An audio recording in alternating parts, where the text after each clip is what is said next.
Hello guys, তো আমরা এখন রেডি হয়ে গেছি। দেখো আমরা এখন বেরোবো, আমি সোনার পাপা এখন বেরোবো। তো কোথায় যাচ্ছি, গিয়ে কি করছি সেটা তোমাদের সঙ্গে আজকে আবার শেয়ার করছি। কি মামাম বলো বলো বলো বলো কি কোলে আজ কোলে নিলাম।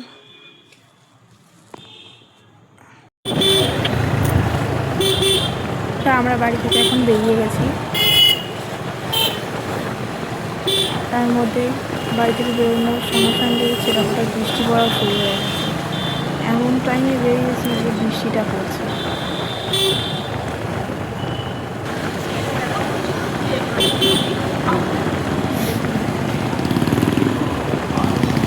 আর বৃষ্টি পড়া শুরু হওয়ার পরে আমার মেয়ে আমাকে বলা শুরু করেছে, মা তুমি ছাতা আনোনি, ছাতা আনোনি।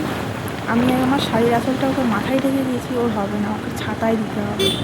ও গাড়ির মধ্যে বসে বলেই যাচ্ছে, মা ছাতা আনোনি, ছাতা আনোনি।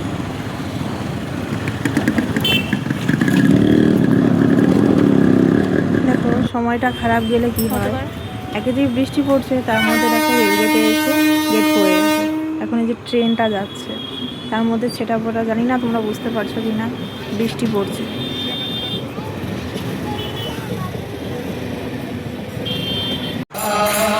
তো তোমরা সবাই বুঝতেই পেরে গেছো আমি কোথায় এসেছি আজকে।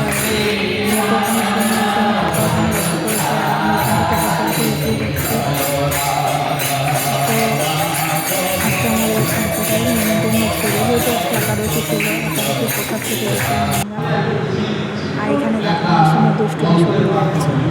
ও মানে যেখানেই যাবে সেখানেই দুষ্টুমি শুরু। দেখো একা একা ওখানে খেলা করছে, স্নান করছে ওখানে বসে বসে, একবার বসছে একবার উঠছে, মানে দুষ্টুমি শেষ নেই।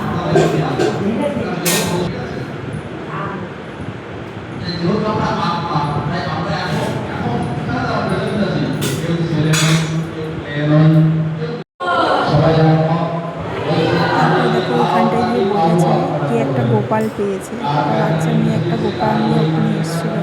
ওই গোপালটাকে তো জানো তোমরা সবাই, ওর কাকাই মানে। তো দেখো গোপালটাকে নিয়ে ওখানে বসে বসে আদর করছে, খেলা করছে, গোপালটাকে আদর করছে। আর ও আমার দিকে তাকাচ্ছে যে আমি কিছু বলি না ওকে, আমি তো দেখতেই পাচ্ছি ও কী করছে ওখানে।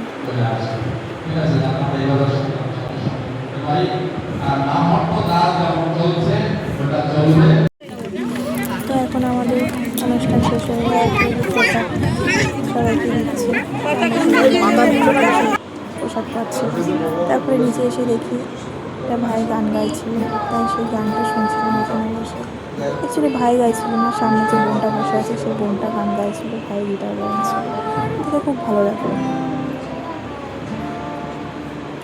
তোমরা অবশ্যই কমেন্ট করে বলো বোনটার গলার আওয়াজটা কেমন, যে গানটা কতটা ভালো করলো।